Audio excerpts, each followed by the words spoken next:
everybody, how you doing? It's time for Not Just Blowing Smoke, and we're coming at you live from Twin Smoke Shop's studio headquarters in Hooksett, New Hampshire. Be sure to subscribe to us on Podbean, Spotify, iTunes, Google, or wherever you get your podcasts from. I'm Pastor Padron, and I'm here with my fellow co-hosts, Paul, Nick, Dave, and Bree from the 724 Lounge. And today we are pleased to have Glen Case with us from Kristoff Cigars via Skype. Man, it's good to see you. How you doing, Glen? Thanks for being with us. Good, brother. Thanks for having me, Dan. This is awesome. I appreciate it. It's good seeing you guys. I wish I was there. Yeah, we do too. It would be so much easier to do this. But this is awesome. This is the next best thing. So tonight with Glen, we're going to be smoking his Kristoff Vengeance Perfecto cigar. And if you haven't picked this up, man, you should. You want to tell us a little bit about what's in this thing? Absolutely. So, Dan, this is honestly one of my personal favorites, and it's done incredibly well in the marketplace with our smokers. Right. This is a broadleaf Connecticut Maduro wrapper. The binder is Indonesian. The filler is Nicaraguan, Dominican, Habano. I think and what's special about this cigar is this shape, the cut perfecto. Yes. We were talking earlier about smoking the Toro or the other sizes in this blend, but this cut for perfecto, which is a pretty traditional Cuban size, just adds a whole different dimension to it. So big coffee bean, cocoa bean, some spice. There's black cherry. We were talking about peanut butter in it, which I think is a good call. Very sweet. I love this cigar. That's awesome. And Bree, what are we pairing with this here tonight? So we're currently pairing our new Barrel Select Woodford Reserve. So we actually just launched this officially at our 724 party over the weekend. And unfortunately, it is only available at our 724 lounge. Unfortunately? Yeah, I would love to have a bottle of this own. From Woodford Reserve, and we handpicked the barrel just for our lounge. This is more of a very smooth and well-rounded pairing. There's not a lot of spice to it, in a good way. You almost get a little bit of dried fruit off the nose, and it's a very refreshing pairing. It's not too intense, but it's still very complex and has a lot of different qualities that people will pick up differently depending on what you're smoking with it. If you add a little ice, if you just have it straight up, and it's even very smooth as it is. It really doesn't need anything added to it at all. No, not at all. Now, I know, like Bree said, you can't get this anywhere but Twins. What are you drinking with your Kristoff Vengeance there? Oh, my friend. So it is a blended Scotch, monkey shoulder. Oh, I love that stuff. Oh, it's amazing. I don't like a peaty Scotch, and I trust me, I didn't drink that. I just kind of dug into the bottle. Otherwise, I'd be laying down. I'd be horizontal instead of vertical. But no, it's really smooth, and it's a great complement to the Vengeance. It's just sort of complements that sweet, sort of those cocoa notes that you find in the Vengeance. Right. For me, it's a great pairing. And I always tell people, there's no right or wrongs with pairings. It's all personal preference, guys. So people are always like, all right, what should I drink with? Whatever, the Vengeance in this case. Right. Like, you like to drink. I like a vodka and tonic. Well, then drink a vodka and tonic. So now, you're forcing someone to drink something they don't want to drink while they're smoking a particular cigar. So it's all personal preference. You can make recommendations, but whether they buy into it or not, again, it's all up to them. But for me, that monkey shoulder is a great beer.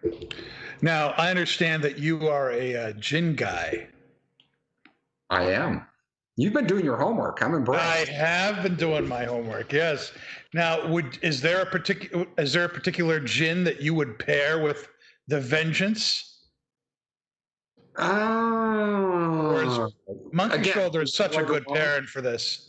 I like a good gin with any cigar, but I will tell you, if I had to make a choice, Hendrix and tonic with cucumber goes amazing for me with the Lejero Criollo and the Sumatra. Interesting. For me, that works awesome. That sounds really good. Even the Corolla Matata, that kind of falls in that wheelhouse as well.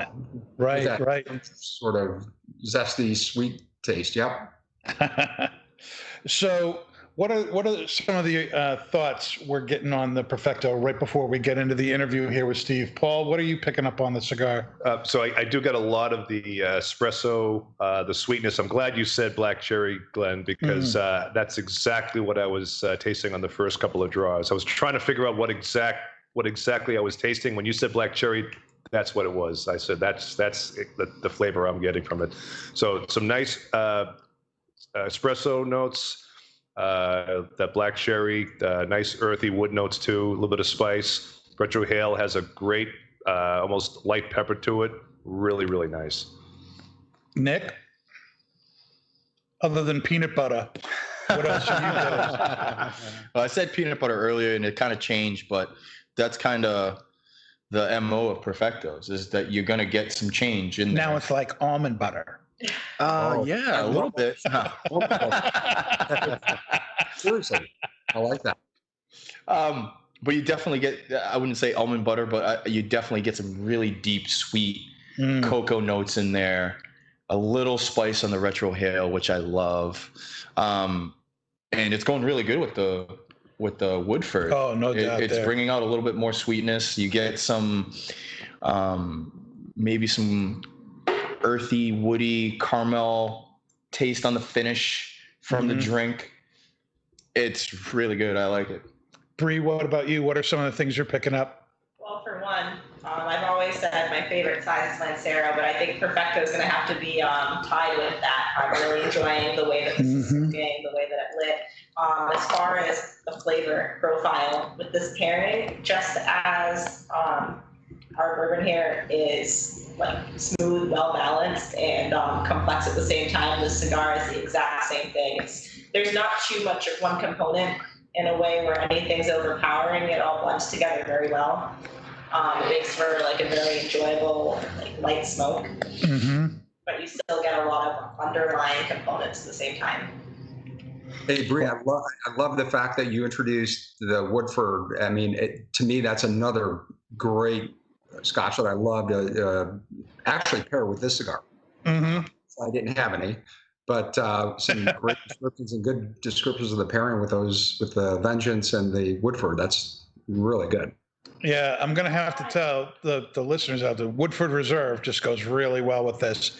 I know Monkey Shoulder would too. I've had several bottles of that no longer exist, but that would go great with this cigar. I'm sorry I interrupted you, Bree. No, you did it all. You just reminded me of another thought, actually. I was just going to say it's actually funny. I think that's an interesting comparison to the fact that you can have a Scotch or you can have a bourbon with the cigar, and that this particular bourbon has a likeness to Scotch in the sense that it's of how smooth and well-rounded it is. So that kind of speaks to the complexity of the bourbon as well. That's awesome. All right. So, we're all enjoying our scotches and bourbons and the cigar and smoking along. I got some questions here for Glenn. And the first is, I know that, this is like a second career for you going into cigars. You were in banking first? I was. Yeah. Financial services for 19 years, my friend. 19 years you were doing financial services. How do you get from that to making cigars? Do you want to talk a little bit about your journey there? I have no idea. This is where I'm going to phone a friend because I have no idea. Really, I mean, it's crazy, right? About 30 seconds. So I'm going to phone a friend. I'll be right back with you guys. So give me a second. No, so here's the deal.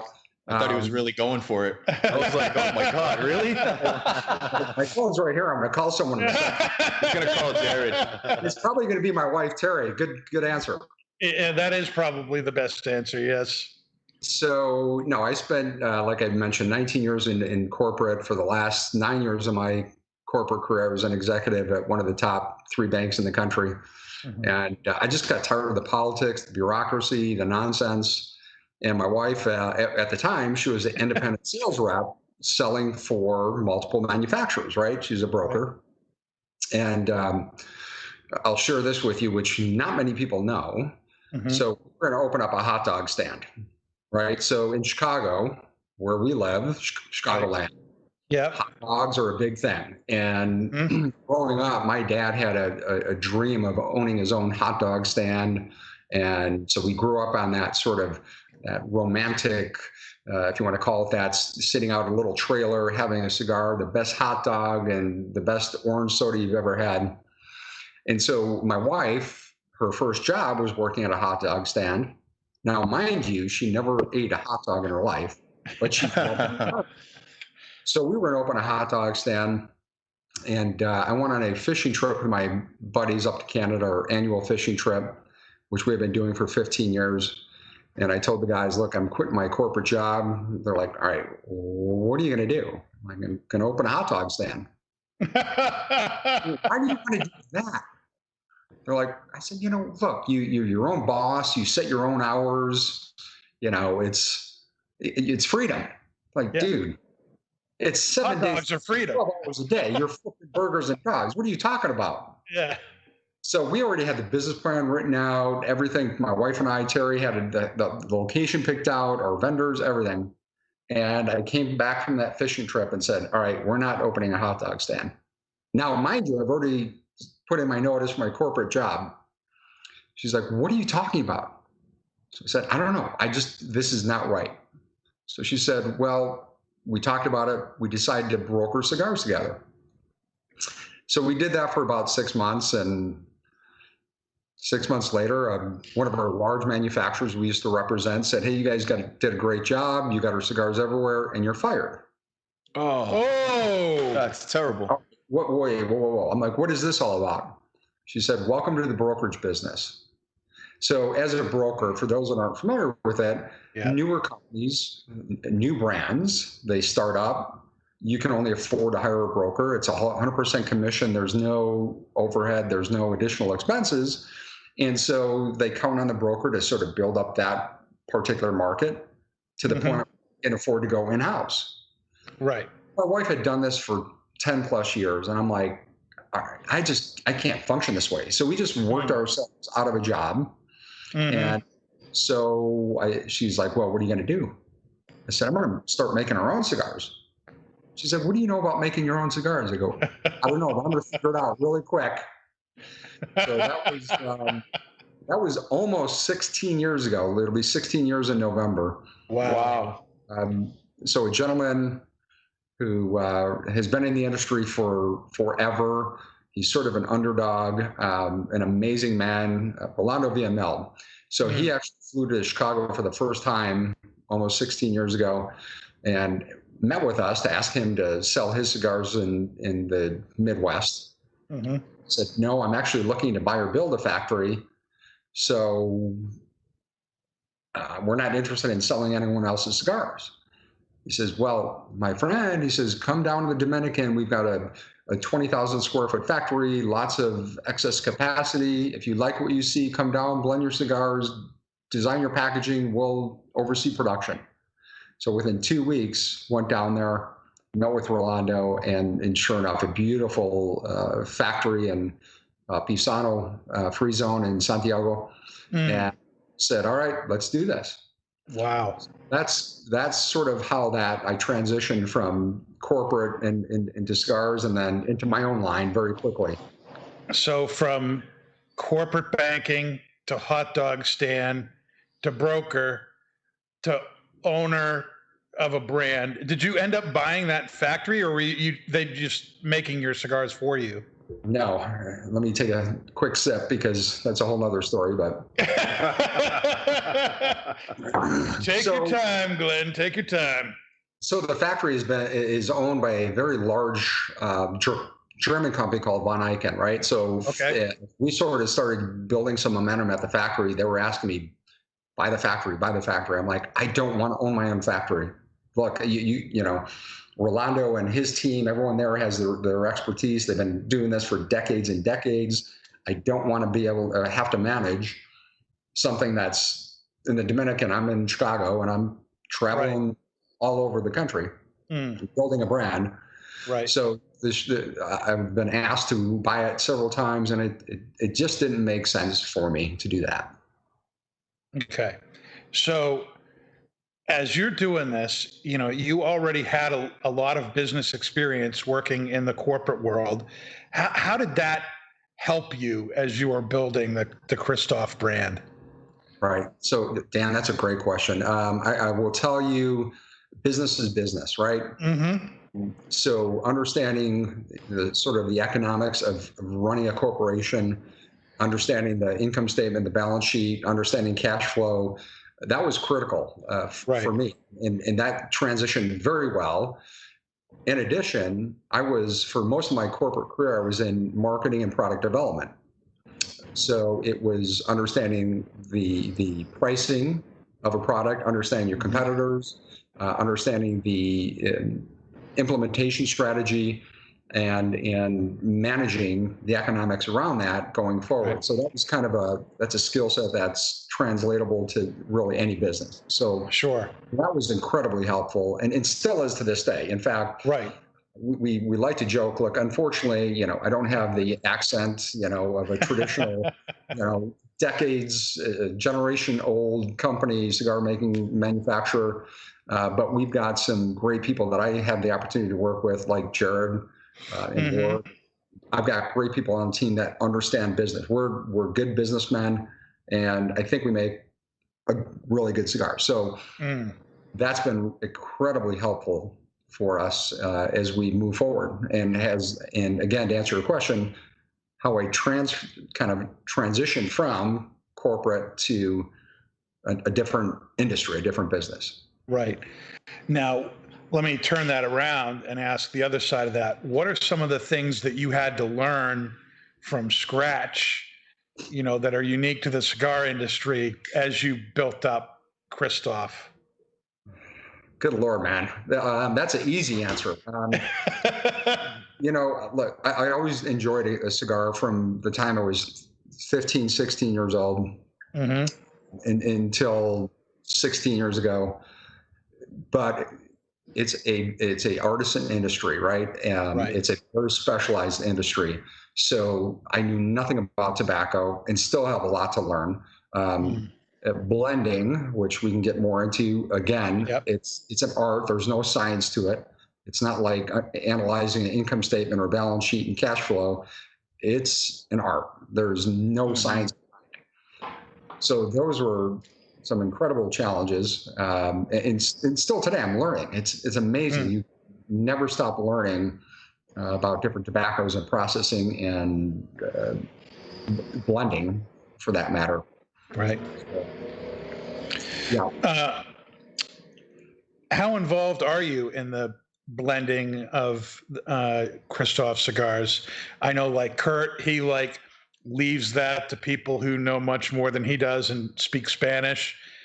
When he speaks Spanish, he ends up with a brand new cigar because he asked for one thing and they made something else. You got Christian Aroa, who's very involved in everything. Where do you sit on that spectrum?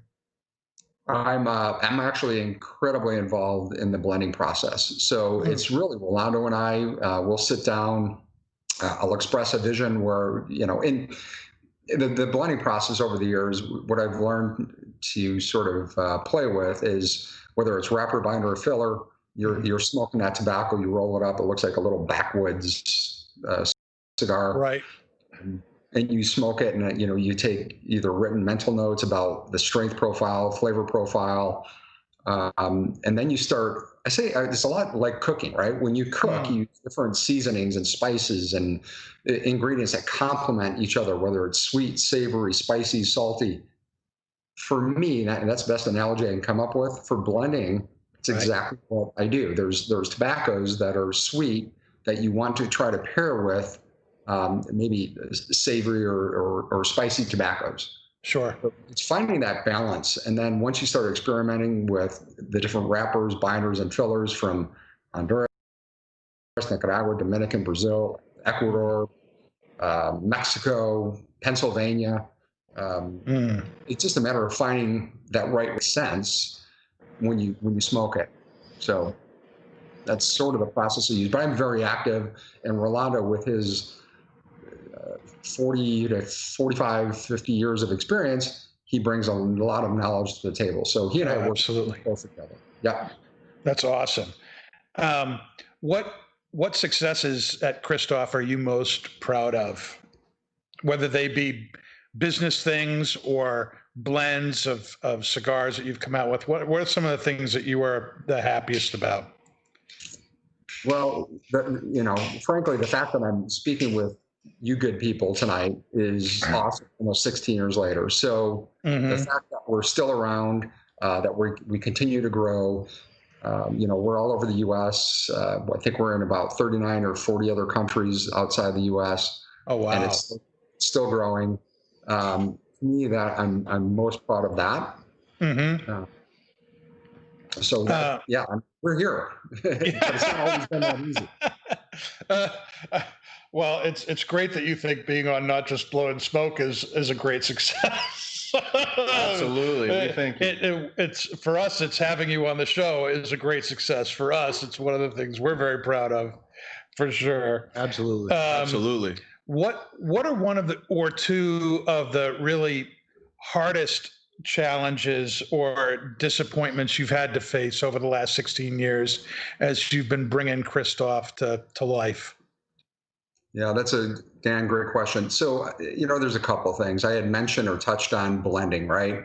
That's an art. It's not a science. And it took me, frankly, over a year to sort of hone those skills. And I'm still learning, right? I'm no expert. I wouldn't consider myself a master blender by any stretch. But I will tell you, for the first year, I came out with a lot of different cigars, and none of them were called Kristoff, by the way. But, we would launch them. They would struggle for 6-8 months, and it's like, this is not working. Then we'd launch another one, and, we'd have several on the market that just didn't do well. And it was finally the very first Kristoff, which was the original Kristoff Criollo, put us on the map. So that was sort of the turning point for our company. And by the way, Kristoff Cigars, our holding company, the actual original name is called Exclusive Cigars. Okay. So when I launched the very first Kristoff cigar, the original Criollo, then I did the original Maduro. Those are the ones that put us on the map, and I ended up rebranding the entire company to Kristoff Cigars. So that was sort of the turning point. Working up to your question, a year of struggle and failure. Yeah. A lot of people are like, I would give up by now. I'm like, no. I've got a passion for this. I love it. So we're going to find a way to make this work. So, that's really interesting. It's so true. The building anything, like when you're, a company, you've got to overcome these things, and it's never going to be easy, and here you are, 15, 16 years later, you've got this, great line of cigars, a wide array of cigars that have all gotten great ratings, awards. You're in 34 other countries, like you just said. I mean, it's a huge success there. At the same time, you were very successful, in the banking business, and things got tiring for you there, and you decided to leave and be your own boss and do this. I know there's all sorts of headaches, especially now in the politically, with working with marketing, doing cigars. There's a whole lot of headache being in the cigar business too. Hey, what keeps you wanting to stay in this business? Dan, that's a great question. Thank you. One word answer, passion. This has become a passion for me. I love the product. I love the industry. Meeting thousands of people all over the country, all over the world for that matter.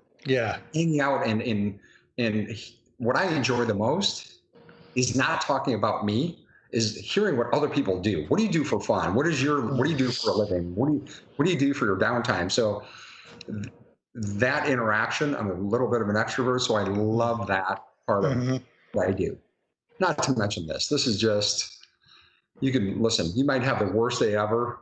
You could get home or go to your local cigar lounge and light up a cigar, and all of a sudden, 45 minutes later, life is good again.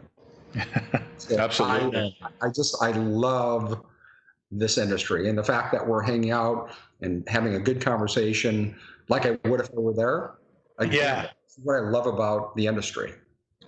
That's definitely what I love about it. The idea, I've always said that, really what you're doing when you're selling cigars is you're selling time to somebody.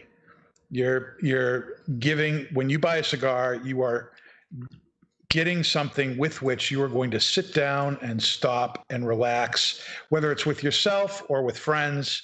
You're going to take the time to sit and enjoy yourself. And that's something that we do so little of today, that we need so much of today. And so, hearing you, echo that, that's right where I'm at too. So I completely understand that.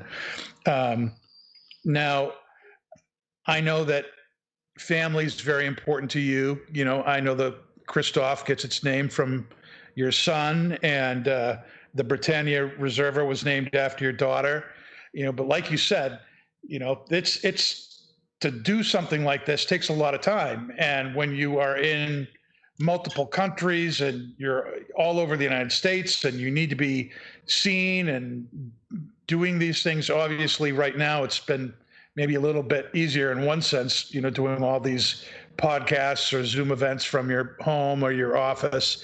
But how do you balance home and family with work when you have this international thing that you're doing with Kristoff? Yeah, I know, and that's a struggle, Dan. I'll be honest with you. So, as I was building the business and we started to grow and expand within the U.S. and outside the U.S., I was probably traveling about 220 plus days a year. And there was a point in time when my wife tapped me on the shoulder and said, "Look, we got to talk." And she was dead serious. Like, I'm literally traveling all week, get home on the weekend, pack up a new, clean my clothes, dry cleaner, another suitcase, and I'm gone. And that was a struggle. And especially so at the time, Christopher was young. He was 8, 9, 10 years old. And just, it was a struggle. And it's funny, I'll tell you a true, quick, funny story. I was traveling in California, and our son at the time was huge into skateboarding. He was 12, 13 years old. Right. And calls me up. He's like, "Hey, can you come pick us up at the skate park?" I'm like, "Dude, if you can wait 3 days, I'll be right there. I'll got you back." There you go. Yeah. Just wait 3 days at the skate park. He's like, "Oh, are you out of town?" I'm like, "Hello? I've been gone 2 days." He's like, "Never mind." Click. So didn't even know. At least he called you. Right? Exactly. Yeah. Oh my goodness. God's honest truth. I mean, that's a true story. So it was definitely a struggle, and God bless. Jared, we brought him on board 7 years ago. He became as our first in-house sales rep.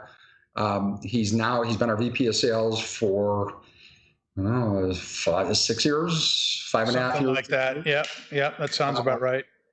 And so he's done a fantastic job, and he's sort of alleviated a lot of that travel for me. So he's sort of picked up a lot more travel that I don't have to do. So right now prior to COVID, I was doing 20 days a year, if that. So that's been incredibly helpful. Now the downside is my wife is like, "You've been home for a week and a half. Aren't you going anywhere? Don't you have something?" No, that's true. I swear, that's true. Oh my gosh. Yeah, you can't live with them, and you can't live with them. Yeah. That's what. Oh man, that sounds so true to me. Good grief. Now, what do you do to recharge yourself there, Glen?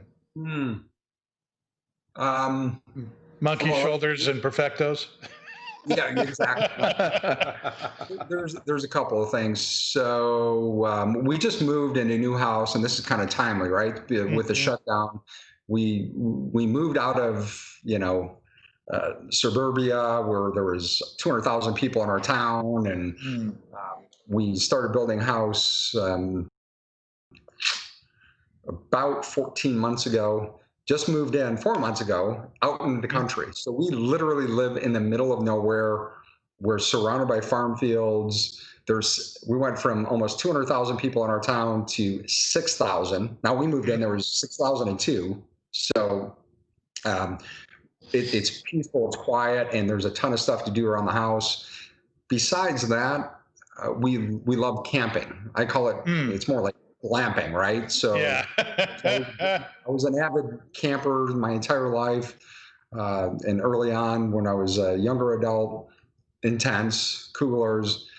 But now our downtime is, taking out our travel trailer, and it's a great downtime to sit and relax and reflect and have a cigar and good conversation. And in fact, this week I'll be going out with my brother Mark and his wife, taking our campers out and just spending a long weekend together, hanging out and relaxing. So camping is for us definitely on that list of sort of decompression, a time to relax and reflect.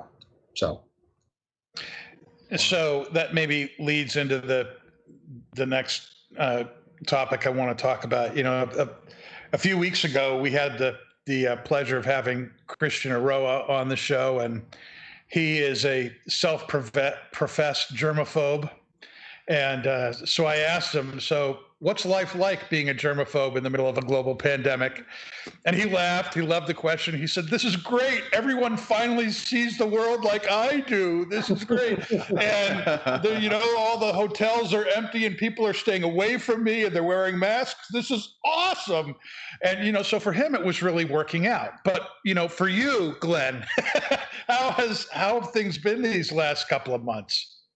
It's interesting. I had mentioned we moved into our new house about 4 months ago, and right. So I've been busy with that and trying to balance work, and all of us, our sales reps, have been locked down for 4 months. Our office is going, they're going in there 2-3 days a week for a couple hours to get things done.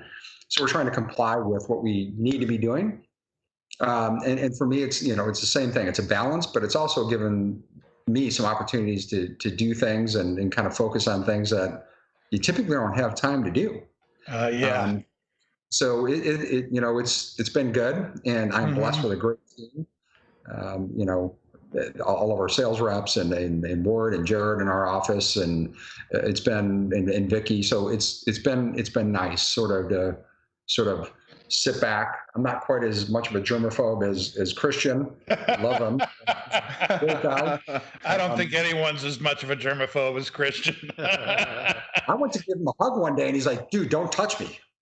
I'm like, oh, man. Yeah. I'm a hugger. So. Yeah, I'm a hugger too. Kurt's a close second though for a germaphobe. Yeah. He's a close second. He's not a hugger either. Quiet, sort of subtle smile where he doesn't say much, but there's something there, right? I just love Kurt. Yeah, no, Kurt's awesome. Yeah, he's got that gnome look going right now. I'm like, what's with the beard? See, you believe it too. He does. He looks just like a garden gnome. He looks just like a garden gnome. 100%. And if I could grow a beard like that, I'd look more like Santa Claus. There you go.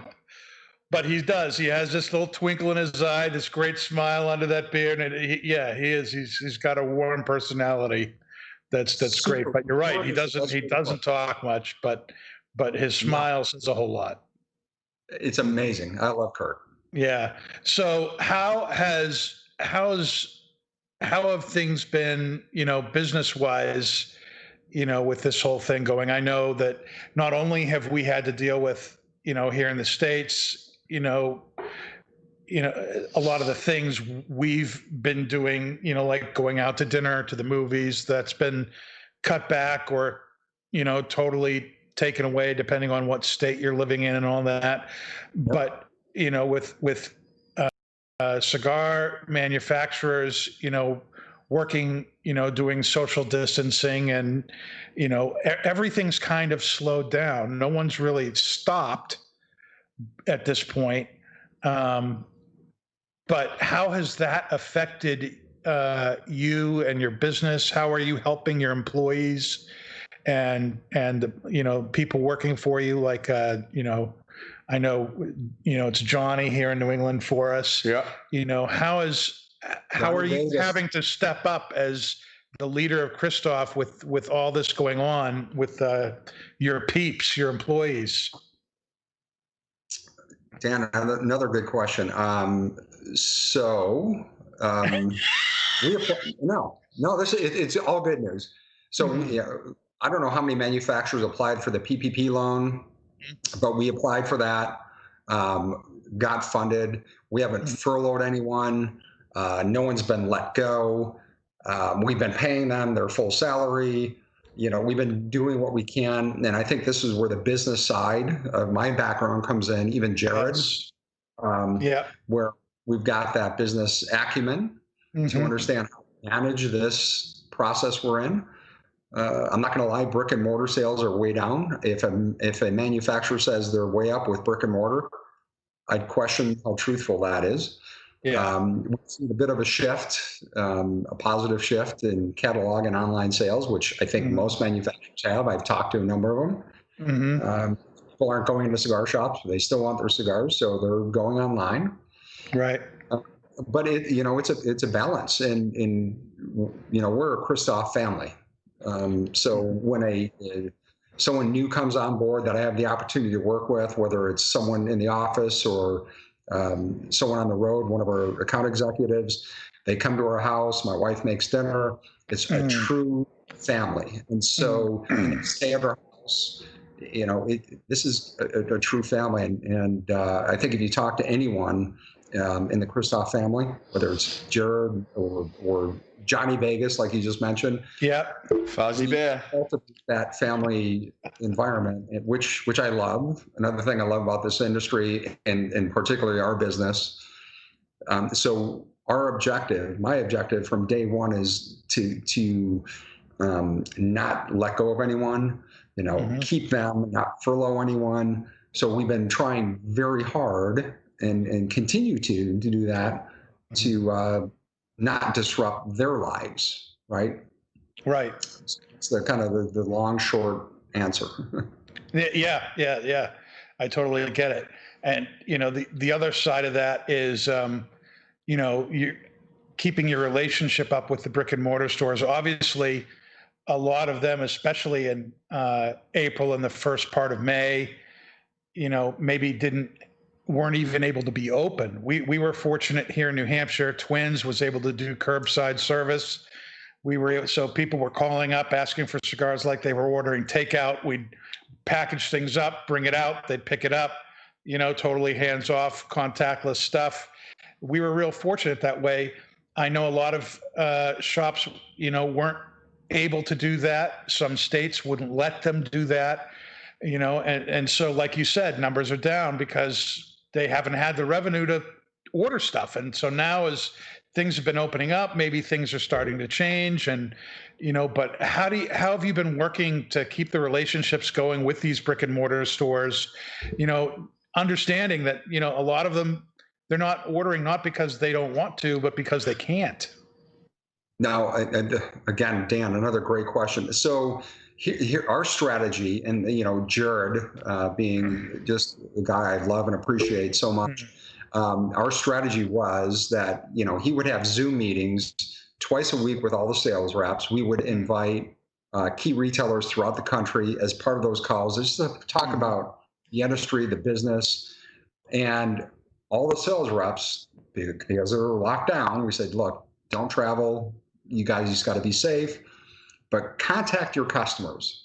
And it wasn't asking for a sale. It was more, how are you doing? And what can we do to help?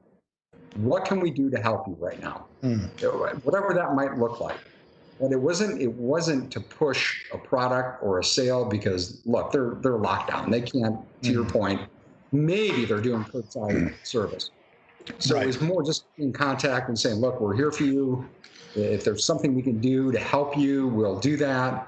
And so that's been our approach to this whole process, and I think it's been very effective. Thanks to our amazing sales staff and Jared and Ward, it's been really good. Yeah, relationship building is so important, in any business, but especially in the cigar business. That's, I think, what people love most about it is the relationship building that goes on between, for instance, us, we tobacconists and the customers, Bree being, working up at the bar, that relationship, the relationship we have with the reps, with you. And I mean, keeping that relationship is just so important. I think it's one of the reasons that I think it's one of the reasons you're still around after 16 years. Not every company is. You see so many companies come and go. So kudos. 100%. You're right. It gets back to relationship. Look, I'm a gringo that makes cigars living in Chicago. Oh, God. Right? The irony. The irony is right. It's nuts. So I'm blessed. Look, I'm very strong on my faith. My wife and I are. And so every day I count my blessings and thank God for, where we're at and what we're doing. And, I don't want to get too cheesy, but I seek his guidance daily, right? So we just try to do the best we can and try to make the right decisions and do the best by our customers, right? So, right. And it's not just a customer. A lot of these people are just friends. I mean, right. Friends. We just hang out and talk and what's going on. So it's that, especially during these crazy times, it's really about having that in relationship and embracing that and just saying, like, if there's something we can do. I mean, we've done virtual events, which have been fun, different than, sure. Hugging people and, brother, what's going on? I haven't seen you in forever. Well, you do what you can, you adapt. Right. And, so I feel blessed that we're doing as well as we are. That's awesome. Yeah, my nickname, my moniker is Pastor Padron, and the pastor and Pastor Padron is legit. So, I totally dig the whole faith thing. I don't have any problem with that whatsoever. I don't think anyone else here does either. Nope. But awesome. God bless, brother. I appreciate that. Hey, thanks. Yeah, no problem. We're just about at the end of our segment here. What's our concluding thoughts here on the Kristoff Vengeance Perfecto? David, you've been very quiet this whole time, working very hard. What's your thoughts on this cigar? It's awesome, isn't it? You love your brother. Yes. I'm definitely getting that dark cherry note. Yes, good. Yes. Wait. What? I said, Dan just set you up, pushing an opinion, and now whatever you say, I'm not going to believe. It's fantastic. Move on. We'll go to the next one. Bree, how's the cigar? Yeah. No, go ahead, Dave. Thanks for sharing your thoughts there, Dave. Nick? Let him answer. Go ahead, Dave. No, really. Okay. Go ahead, Dave. Give him an answer. Come on, Dave. What do you think of the cigar? You know what Dave's going to say? He's going to say, the drinks are delicious. The drinks are delicious. They are. No, I'm totally getting the dark cherry, a lot of wood. I love the retro hail. It is such a smooth cigar. Yeah. It has been just it's really enjoyable. I'm good. Yeah.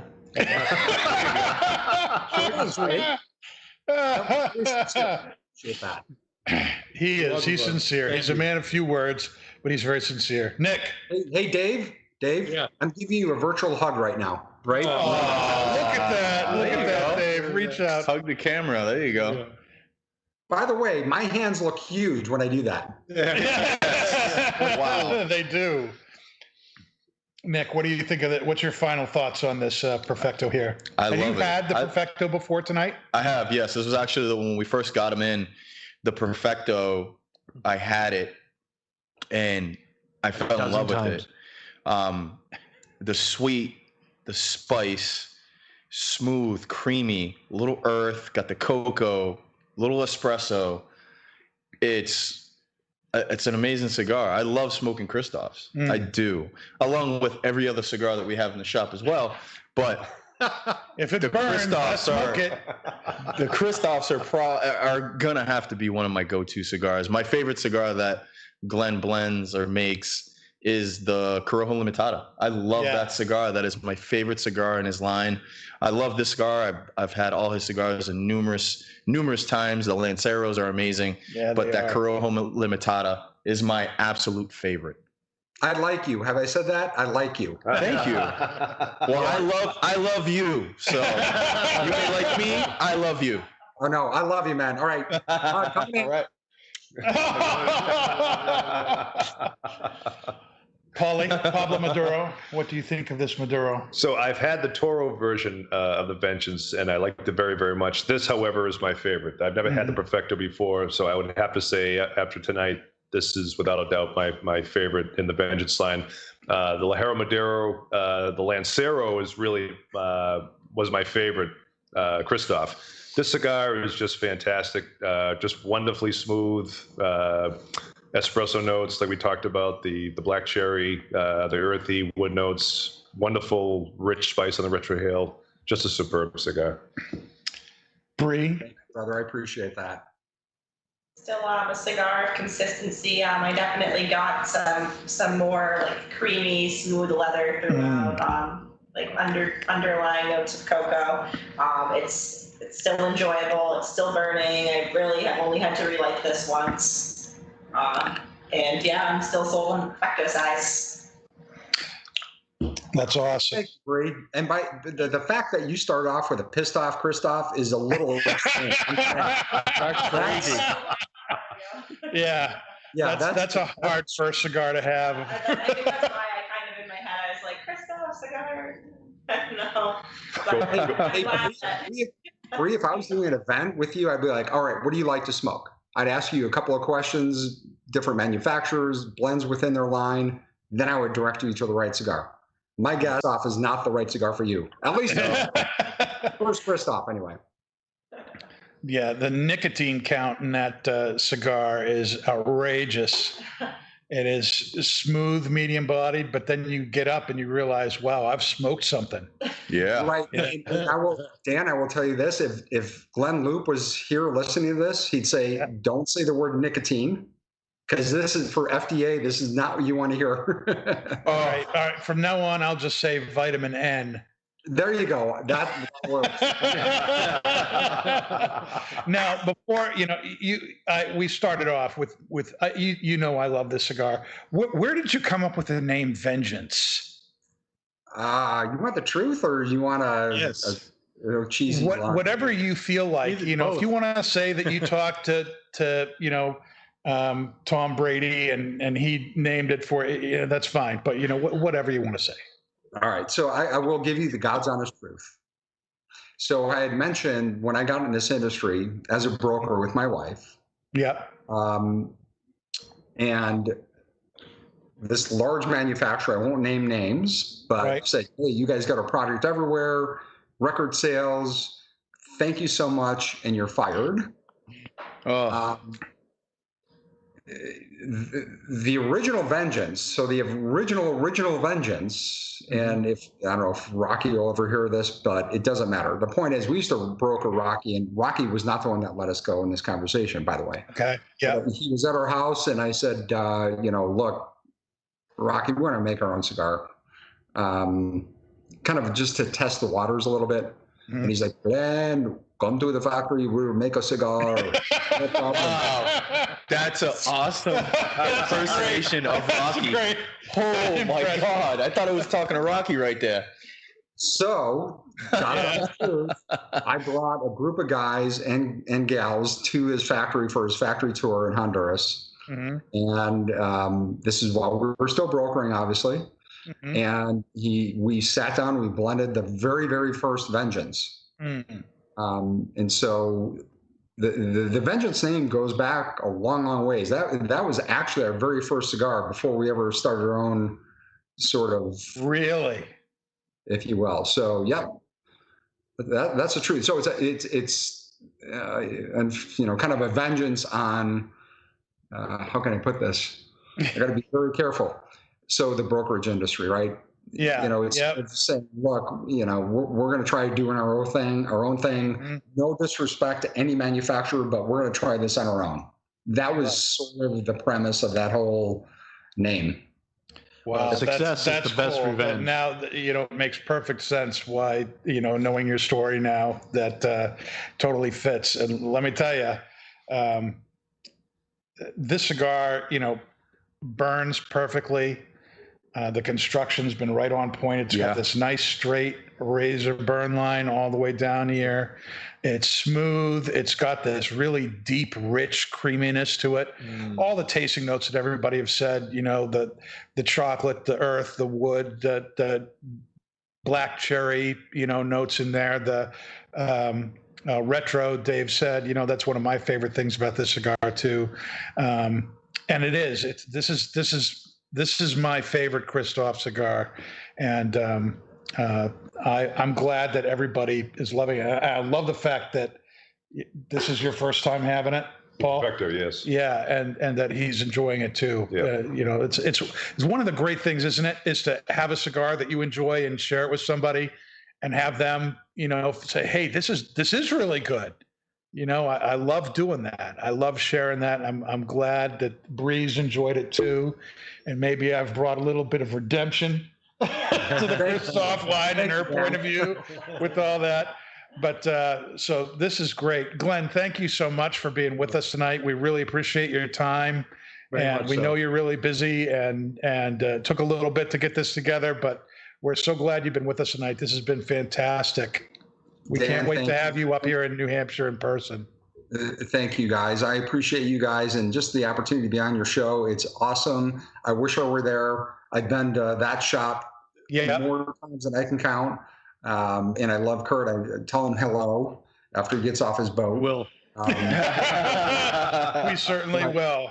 Seriously, I appreciate you guys. Thank you for your support and just for having me on the show and just this exchange thoughts and ideas. And I appreciate the great questions, Dan. Thank you so much. Thank you. I appreciate that, Glenn. Too. Thank you, Glenn. Yeah. So we'll be right back after a short break. We'll be opening up a tin of Cornell Diehl's small batch Sun Bear and switching to pipes in just a moment. Don't go anywhere. We'll be right back. All right, everybody, we're back, and thanks for waiting around for us. We've now switched to the pipes for the second half of the show, and we are lighting up the new 2020 edition of Cornell Diehl's Sun Bear. It is a small batch production that they originally did last year, and it was so well received that they decided to do an expanded sophomore showing of it in 2020. And this is what it says on the tin. It says, a blend of fine red and bright Virginias balanced by Basma leaf from 2014 and Izmir Orientals from 2013. So there's some real aged tobacco here. Sun Bear commends itself with subtle notes of South Carolina garden-grown honey from the personal beehives of Jeremy Reeves, head blender of Cornell Diehl. Oh, yeah. The natural honey complements the subtle drizzling of silver tequila and elderflower for a natural, refined-tasting tobacco with an underlying swashbuckling boldness. Sun Bear is a unique experience for the connoisseur who appreciates a dance of flavor components dominated by quality Virginias. Oh, yeah. It is blended by Cornell Diehl and manufactured by them. It is a Virginia-based blend, and Virginia, Basma, and Izmir are the contents of the blend, and like the tin description said, honey, tequila, and elderflower flavorings that have been added to this. It's a broken flake that you get in this tin, and we're having the same drink, right? With this, we're doing the Barrel Select Woodford Reserve. Yeah, so we are. The only thing we changed is we've decided to add 1 or 2 ice cubes just to open up the flavors, just because we don't want it to overpower the not too much. And I know or people like Nick, he's not exactly a fan of adding the ice. Not a fan. Not a fan. I was extremely aggravated when she dropped. We added extra whiskey though, so it's okay. Still, I drank whiskey. Slow down his buzz. I don't care about the buzz. I want to taste my But bourbon. yeah, I know, Paul, you mentioned that you were also getting a few extra flavors from adding the ice in regard to your first few sips. I think it absolutely it opened up a lot more of the sweetness in the bourbon. Incredibly smooth. With the tobacco, it's bringing out a lot more of those Virginias for me. So there's already a lot of dried fruit without the drink. This is just bringing out and enhancing more of them. I think this is fantastic. I think there's just a little bit of spice, but it's so minute, very, very smooth. But I'm getting almost like a little bit of bread too. Yeah, you can get some bread notes from the Virginia. Yeah. That's the first time in a long time that I've actually, because we've done so many Virginia blends, that I'm actually noticing that more tonight. So I don't know, maybe my palates are just on overdrive. What are you picking up there, Nick Ross? Elderflower. I actually am. I swear to God, I'm actually getting some elderflower in there. Some deep, rich sweetness. A little bit of spice on the retro hill. I'm definitely going to go with Paul on that one. And it's a lot bolder than the last Sun Bear that we had, which we reviewed almost a year ago now. Yep. And I prefer this one over the first one. Really? Yeah, this one's got a lot more oomph behind it. A lot more flavors that are tap dancing on my palate.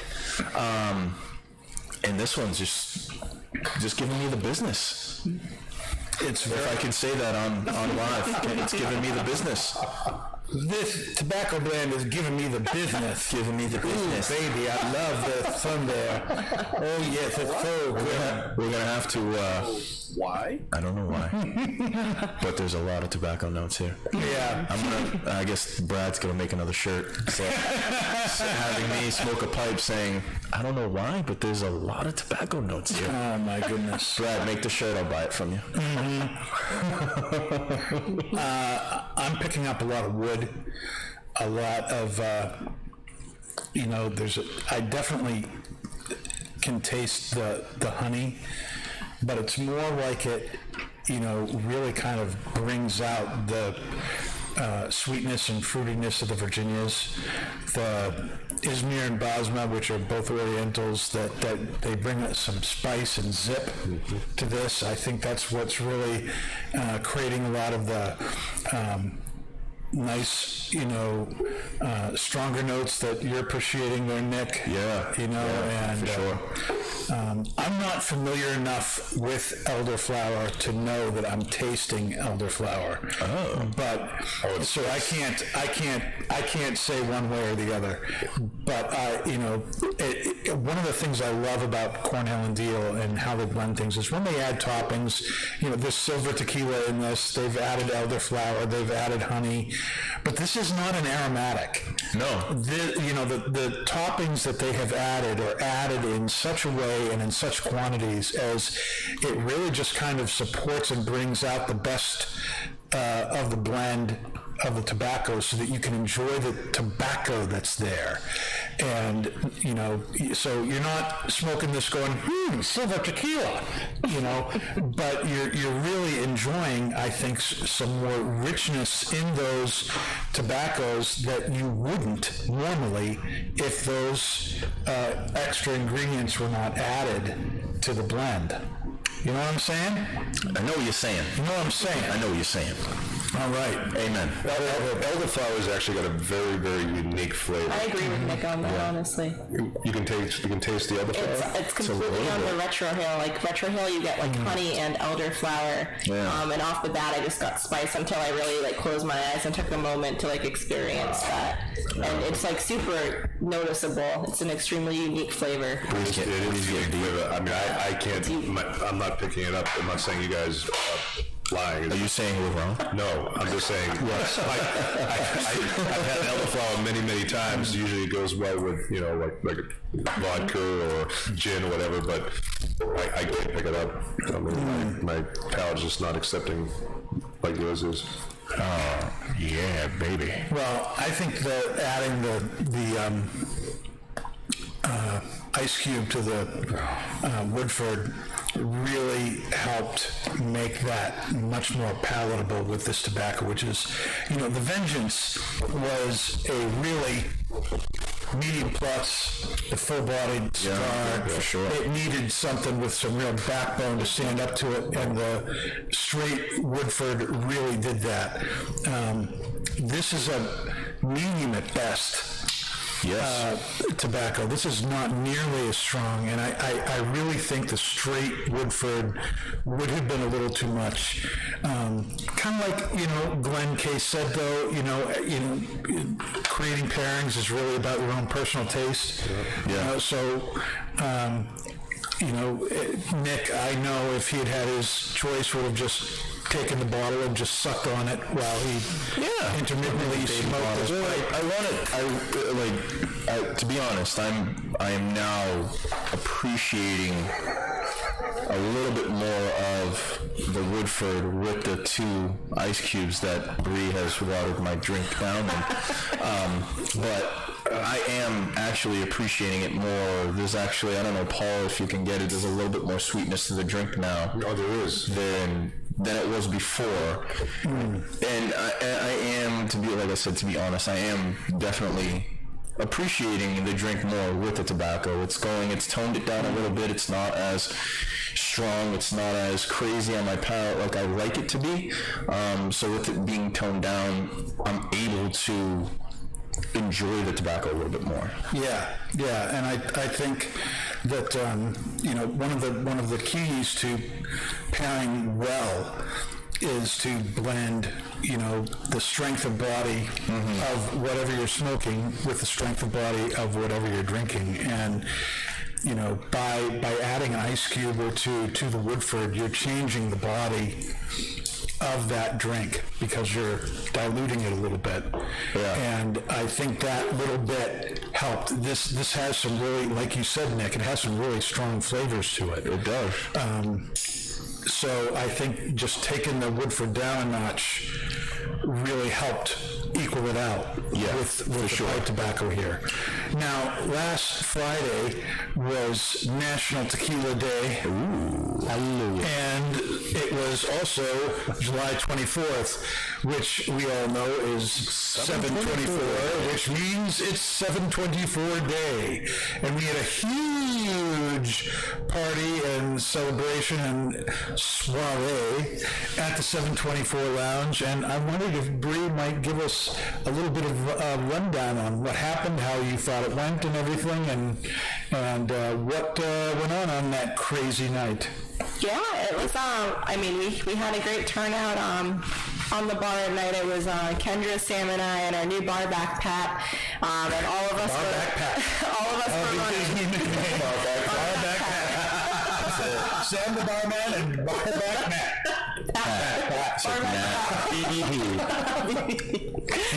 Yeah, no, nice kid though. Gonna have to christen him. We were running. It was great though. Everyone was there. Everyone was smoking 724. We had our Herradura tequila flight, which had our 2 new, well, one of them's new, our 2 724 barrels of Herradura and the New Hampshire State Select barrel. So you can kind of try those side by side. We do still have the flight. And yep, we were running our whole 724 spirits for $7.24 every day special all day. Yeah, definitely something that you want to put on your calendar for every single year. It's an annual thing that we do. We had some catering from La Coretta. We had a Mamas on the Run food truck there all day. Bunch of box deals. Who won the package? We had a 724 package that had 4 of our select barrel spirits and 4 of our boxes of 724 cigars. I was working here, so I don't know what happened with that. I left before the end of the night, so I had no idea. Yes, we noticed that, Paul. Yes. We noticed that you were missing. Glad I was missed in. You were missed. I missed you the most. You were missing. Yes, Nick did miss you the most. He was actually crying in his Woodford. That's why he looks so sad. What do you mean, Paul left? I wanted Paul to stay so bad. Paul there.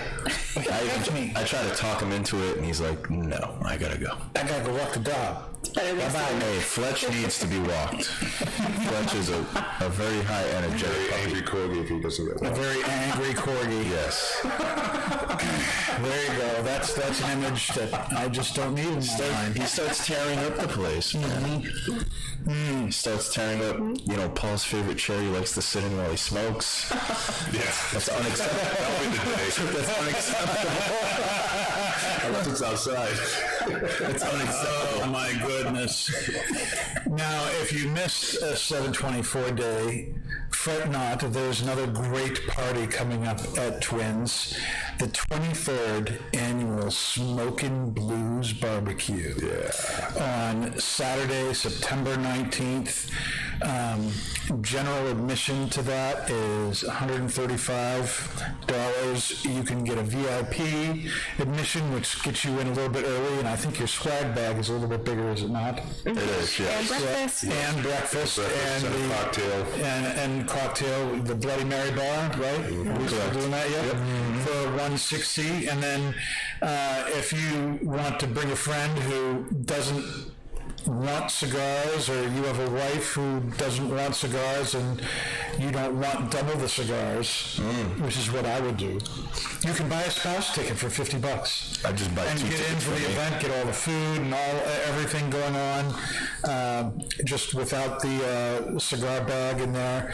But you want to talk a little bit about what happens, Paul, on the barbecue day? Yeah. What are people in for if they come to that event? Well, like I said, it all starts at 11 o'clock for the VIPs. We'll greet you at the door, give you a wristband, come on in. We'll have the food truck. I'm sorry, it is a truck. It's a barbecue truck. Hickory sticks will be there. Nice. And it's a whole day of a lot of games, vendors, just a lot of stuff going on. There'll be entertainment. The whole staff will be there running around. Kurt will be holding court. I know, Bree, you and Zeke are really trying to put together some new stuff. Yeah, we're trying to sprinkle some goodies in there. There's a lot of it that we're still kind of booking through and figuring it out. But we will have our tattoo artist, our 724 tattoo booth there again. So are you going for another? Oh man, we'll see. And Dave, are you going for another? I am. Are you gonna try and get the currency code on your other arms? You want to go the one for the new website? I'm actually I'm gonna try to get one this year. Bree hold me a baseline. Yeah, I'm gonna try to get one this year. A couple months ago, me and my wife got semi-matching tattoos, and it Semi-matching? Semi-matching. What does that mean? Well, we both got crowns over our left shoulder. Yeah, we both got crowns over our left shoulder, but hers is more of a queen's crown and mine's more of a king's crown that actually looks like the symbol of boom sauce from the IPA boom sauce. It almost looks exactly like the crown from boom sauce. Why do I not have any problem believing you wanted a boom sauce crown? I don't even drink the stuff on your arm. I won't even drink it. I am boom sauce. I am boom sauce. I don't know. Maybe get like a huge back tattoo of Kurt's face on my back. Get a little gnome tattoo. I'll get it on my ankle. That's gonna happen. I'll get it on my ankle. I'll get it on my ankle. Give me that drawing that Maggie made. I'll hand it over to him. Oh yeah. No, that would actually be a good idea. I would totally. How long would that take, though? I told you that could be a quick flash. Yeah, you think so? About 30 minutes? You'll dial it in. We'll dial it in. I think we're talking to him on Tuesday about his flash sheet. So. Can we make that into a Christmas ornament? Yeah. I was going to have them. 100%. Yes. I think that would sell huge. That would be perfect. I'm going to put that on the top of my tree. We need a Kurt Angel. A Kurt Angel. top of the tree. Merry Christmas, everyone. Here's a God 24. bless you and God bless 724. Yes. You put a little string on his back and goes, make it happen.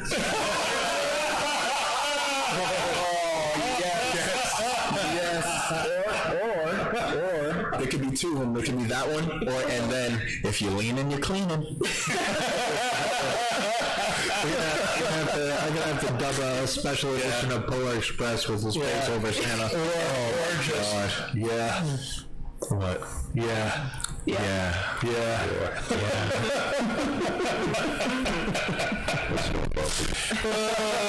Oh my goodness. It's transcendent. Now, usually, there's about 200 tickets that we have for this event, and, we don't know, with all this COVID stuff going on and things changing week to week, how many people we're going to be allowed to have. So you want to get your tickets sooner than later because you don't want to be cut off. So Choppa. give us a call, come to Twins, either location, get your tickets, reserve your spots now. I even think there's a special, right, if you want to reserve a table, which is what, 10 tickets? I believe it's 9. it's free. So the table is 10, but if you buy 9 tickets, you get the 10th free, yes. right? So there's even deals like that going on, and you get about $200 worth of cigars with a general admission bag, right? Yeah. It's a really, really good deal. So, and then there's the raffles that are going to go on that are amazing. I've never seen raffles like they do here at Twins. They are just fantastic, and it is a great day. Yeah. 12 to 6 for the regular general admission ticket. 11 to 6 for the VIP ticket. It is an incredible deal. You don't want to miss it. Brad wants to know how many VIPs are left. Well, Brad, unfortunately for you, we sold all the VIP tickets. There's still more. Come on down, Brad. I'll see you tomorrow on Tuesday night. Come on down. Get your ticket. Yeah, but for Brad, the VIP ticket's $300. There you go. You gotta pay double now. Yeah, that's how it works, Sorry, Brad. What did you expect?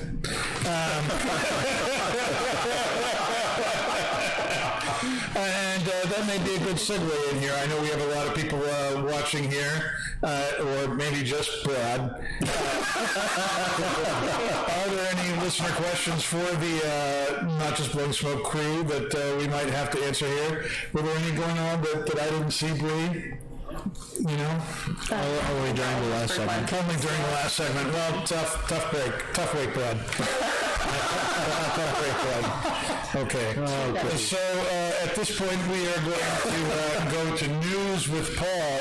You have a couple of things tonight. An update over last week, and then a new piece of news for tonight. So what are we talking about tonight here? All right. So Paul, there's an update to the story I did last week regarding the Honduran factory closures. Yes. What happened with that? So apparently, the Honduran cigar factories gain exemption from the closure. Nice. At the end of, and there was because this came out because this came out last week, it really was at the 2 weeks ago, a number of cigar factories in Denali, Honduras were preparing for an upcoming 2-week closure set to take place on July 22nd as the local government looked to contain the spread of the COVID-19 pandemic.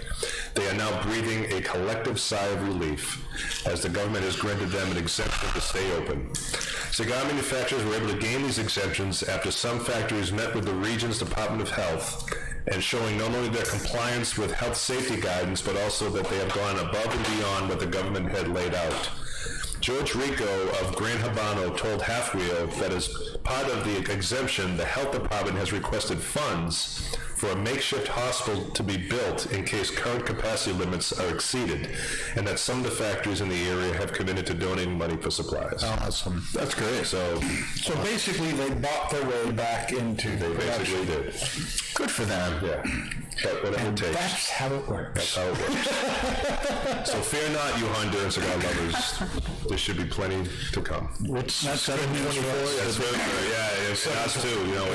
That's very good news for us. For everyone, including us. Yep. Yeah, Placencia's down there. So is the Aroa factory, Latino, and which two sides of the same coin. Yeah, Christian's probably upset though. He probably is. We still love you though. So the other story, and this is probably just the beginning. San Diego County sued over flavored tobacco ban. Ooh, yeah. Another municipality has found itself in the crosshairs of a lawsuit over its ban of flavored tobacco, as San Diego County is being sued by R.J. Reynolds Tobacco Company, American Snuff, and Santa Fe Natural Tobacco Company. As noted in a report by CSPDailyNews.com, the suit is similar to ones filed against Los Angeles County, Philadelphia, and Edina, Minnesota, with the plaintiff seeking declaratory and injunctive relief against the ordinance, which was approved in late January and went into effect on July 1st. It bans the sale of all flavored tobacco products, including flavored cigars, pipe tobacco, as well as flavored e-cigarettes and menthol cigarettes. The lawsuit claims that the ban is in violation of the Family Smoking Prevention and Tobacco Control Act, the 2009 federal law, which empowers the U.S. Food and Drug Administration to regulate tobacco products. The plaintiffs say that the act contains language that prohibits state and local government from enacting and standards or laws that either differ from or add to the federal law. Additionally, the complaint says that the county's ban stands as an obstacle to the purposes of federal law, which are to promulgate tobacco product standards that can be used at the national level. It notes that Congress and the FDA have already established that certain tobacco products, particularly menthol cigarettes, should remain available to adult users of tobacco products. This suit was filed in the Federal District Court for the Southern District of California. And we should note that report is from Half Wheel. Yes. Give them credit where credit is due. Yeah. And that's very interesting to me. That it's a very interesting tact, isn't it? Yeah. That they are saying that the very act that started this whole world that we're living in under the control of the FDA, the whole law that started that, they're looking to that saying you can't ban flavored tobacco because it violates that very law. Yeah, absolutely. And, we did a little research. I actually found, I believe, if you want to hand me that paper there, the law, what's the name of it again? I can't remember. It's way too long. Hold on a second. The Family Smoking Prevention and Tobacco Control Act of 2009. Yes, whatever that was. That law is 84 pages long. Jeez. It is immense. And on page 49, which I have here in my currently nicotine-stained fingers. He found it. It says, under section 916, which is the preservation of state and local authority, it's in paragraph 2A, it says, in general, no state or political subdivision of a state may establish or continue in effect with respect to a tobacco product any requirement which is different from or in addition to any requirement under the provision of this chapter relating to tobacco product standards, pre-market review, adulteration, misbranding, labeling, registration, good manufacturing standards, or modified risk tobacco products. And so basically what they are saying is that this law is meant to put in national standards for tobacco, and the law does say that, and most of this law is really written with the language for cigarettes and vaping. Yeah. And it does say that menthol is one of the flavors that is allowed to continue. And so to ban it and other flavored tobaccos may run against the very purpose of this law, which is to create a national standard which keeps all these companies on one footing that can be checked across states, across the country. And it's going to be very interesting to me to see what happens with this. I hope they win. You know, well, of course you do, Dave. Mr. Mountain Dew cherry pie, you know. Hey, we can have bubblegum vodka, all right? We can have, you know, cherry flavored smokes. Okay, it's okay. And you know, while I agree with that, I do think it's going to be interesting to see what happens. You know, Massachusetts, a state that's right underneath us here, Twins. A lot of our customers come up from Massachusetts. You know, they recently banned flavored tobacco, and so that not only included pipe tobacco, but also included cigars and menthol cigarettes as well. And so now everyone's flying to New Hampshire trying to find their, you know, flavored tobacco. And it's going to be really interesting. I think if something like this is the fourth, is this the fourth or the fifth, according to that article, suit? That was there four that were already previous, or this is the okay? So this is the fourth. Yeah. It'll be real interesting to me if any of these actually win.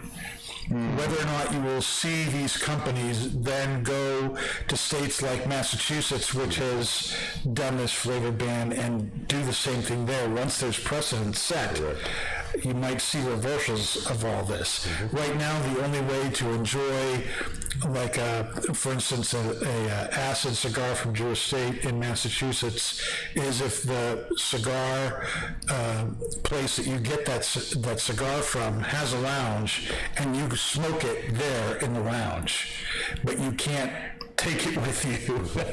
That's crazy. You have to smoke it there, you know, and it just seems so ridiculous.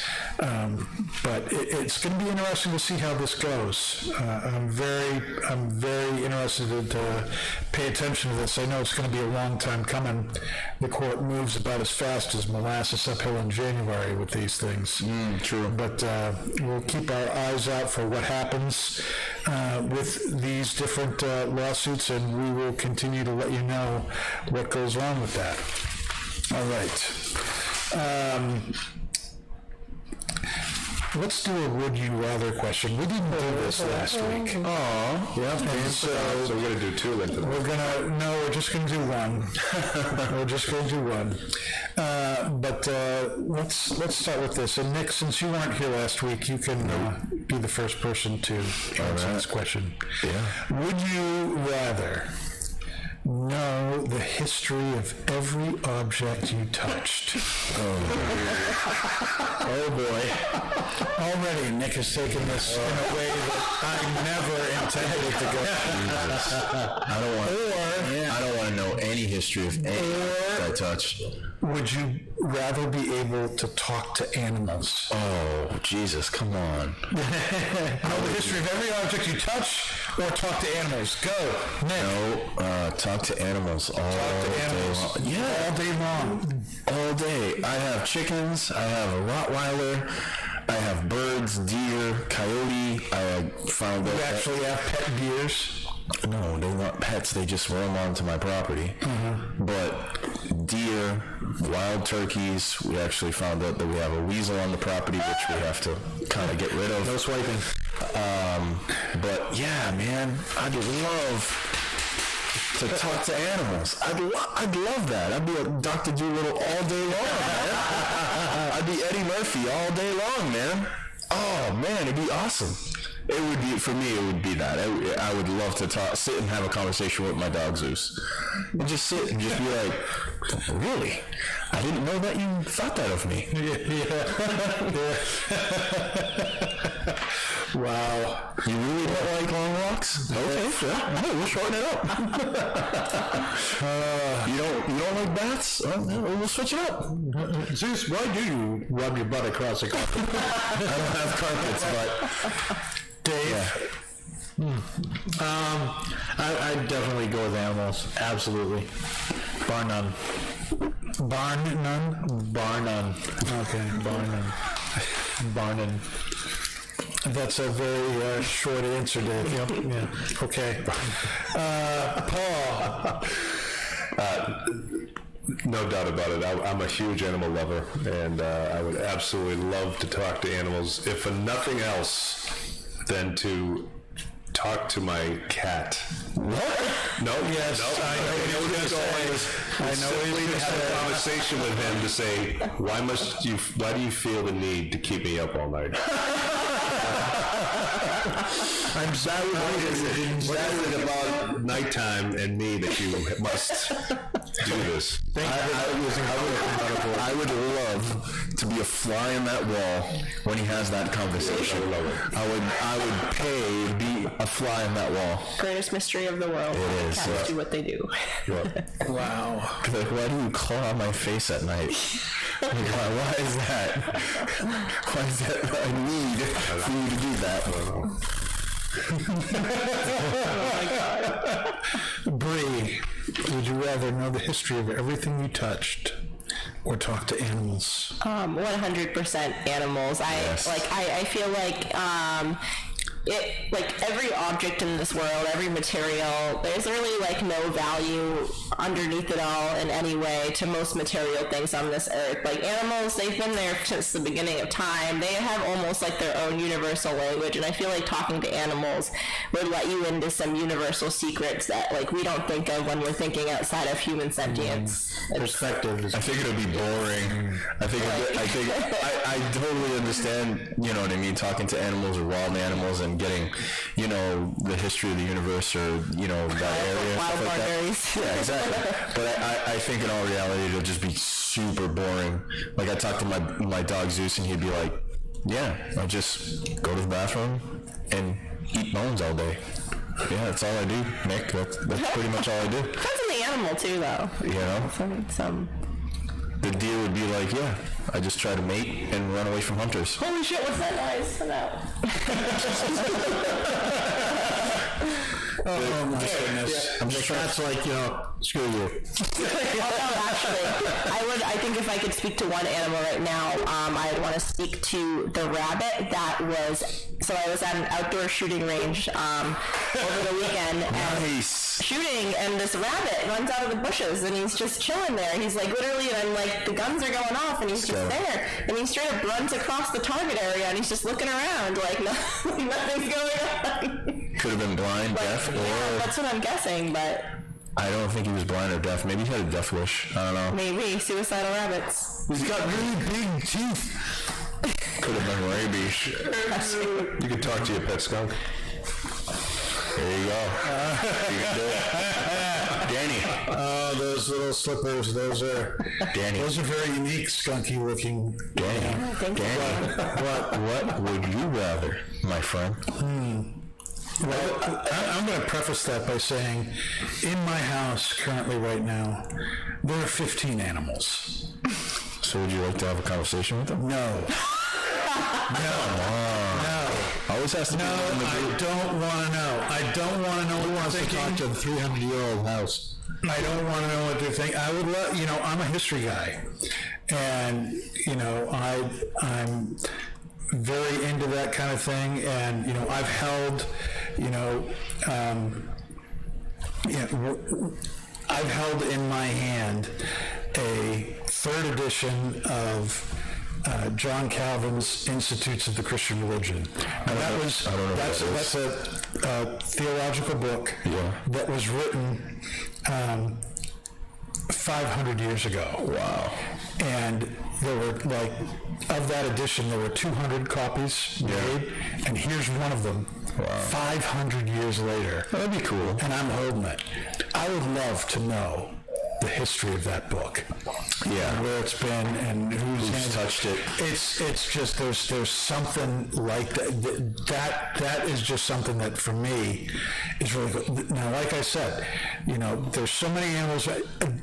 I have 3 daughters. I hear enough crap as it is. I don't want to hear the complaints of the birds, the cats, or the dog. I'm hearing the chirping right now, and right now it sounds really pleasant. I don't want to know that they're cursing me out, cursing my daughters out. I don't want to know. Smoke this one is so poopy. When are you going to change it? Why do you I don't want to know that, I can't breathe. Hey, I'd like to get out of here. Tell Maggie to come take me out and take me into a room.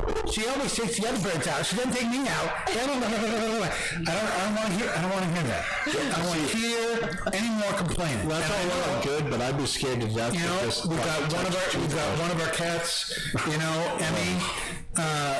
One of these long-haired, I don't know what kind of cat it is. It's a long-haired cat, okay? No, but gray, beautiful, nice gray cat. The thing is the only cat I have ever been around in my 50 years of existence that does not like me. Wow. And this cat, every summer, this summer no exception, has gotten a lion cut. Oh, wow. So, big puffy head, tail, feet, and buzzed everywhere else. Body. I don't want to hear what that cat is thinking. I don't want to hear what the heck did you do to me? It is so freaking cold. That or too hot. But it's like, I don't want to know. I don't want to know. So, I would rather know, who's held the book, who wrote the book. I'm sure Kurt would be like, where did this sign come from? And, where all the people get, that's like that would be okay, I guess. That's where I'm at. That's where I'm at. Cool. Yeah. Very cool. We've got a parakeet, 2 lovebirds, and a partridge in a pear tree. There's 4 doves. There used to be 2. You figure out what happened. Now there's 4. Dan, and maybe 4 and a half. Every morning you'd go into the bathroom and pick up your toothbrush and be like, your toothbrush. But that's you know what I mean? Like, but you said that you would anything you touched. So that means you really can't touch anything. A human being touches like a million things a day. Doorknobs. For us, it's cigars. The idea is any object you touch. I don't think it's like, you touch your kid or you touch your wife and all the history of that thing comes out of you. I don't know if that's... Now, if that's how you read it, Nick, I'm just... Oh, man, I don't want to know where that's been. You gotta be more specific. Oh my! Well, that's where I'm at. I don't want to be Mr. Doolittle right now. I'm happy just watching them, listening to them, thinking that it's all very pleasant sounds they're making, and that's enough for me. How would you stay at hotels? Oh God, you wouldn't be able to. Oh boy, Breathe that. As Glen said tonight, it's a very good question. I think I'd be sleeping on the floor. Yeah, absolutely. I think I'd just rather go camping. I'll stay in the car, thank you. All right, so what are our final thoughts here on Sun Bear, with this 2020 version of Sun Bear? Buy this. Okay, Dave thinks it's really good. Yep. Any particular reason you think that, Dave?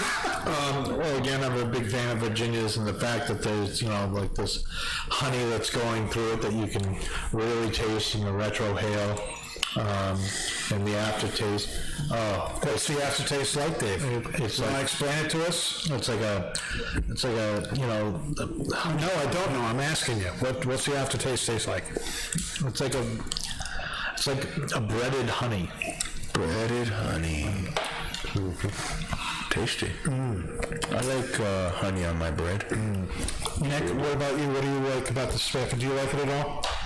Of course I do. Think it sucks? No, I don't think it sucks. I think it's better than the first edition, I'll tell you that. How do you remember the first edition? Light and sweet. It was light and sweet, little floral notes in there. This got a lot more body with the elderflower. that I'm getting on the retrohale, and the little bit of spice, deep, rich sweetness in there, and the body is a solid medium. It's something that I'd love to smoke every day. Not that the first edition I didn't love to smoke. I did really love to smoke that in the mornings because it's light. It's lighter than this. But towards afternoon, 2 o'clock, 3 o'clock, I needed something a little heavier, and I wouldn't pick that up. I'd go to, something like the Carolina Red Flake or something like that. Right. But with this, it would probably be up there with the Carolina Red Flake, middle of the day, or even something at night with the bourbon that Bree watered down for me. That's great. But it's spectacular. Spectacular. It's spectacular, Dan. This is spectacular. It's spectacular. How did I know that's where it was going? Okay, Paul, what do you think of this tobacco here? Well, it's transcendent. Thanks, Dave. I can't recall how the Sun Bear 2019 smoked. It's been so long, and but I will admit and agree with Nick that this has nice body with it. Yes. Wonderful dried fruit, bready notes. I love Saint Germain and elderflower in general, but I cannot for the life of me pick it out, and I feel like I'm missing something. You and Bree, Nick and Bree had both said that they can pick up the notes specifically on the retrohale. I can't, but having said that, this is a really, really good, smooth, medium smoke. I think it's fantastic. Really, really good. Yeah. Bree, you're new to the whole pipe world.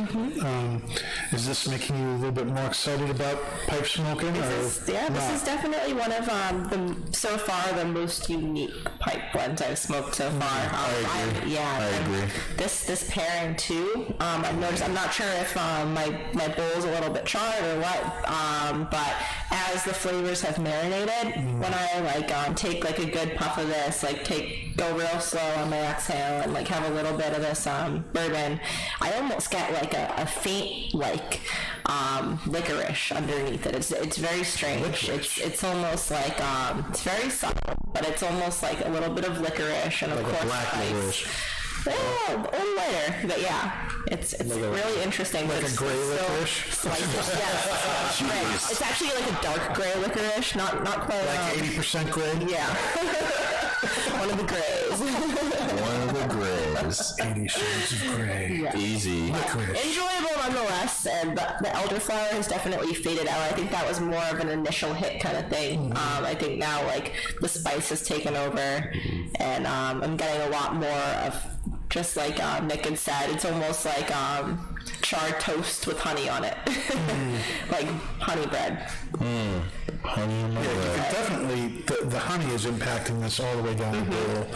The flavors seem to be getting stronger as it goes down. It gets a little bit more spicy. The wood notes get a little bit more pronounced. Those sweet stewed fruit kind of notes, also seem to increase as it goes down.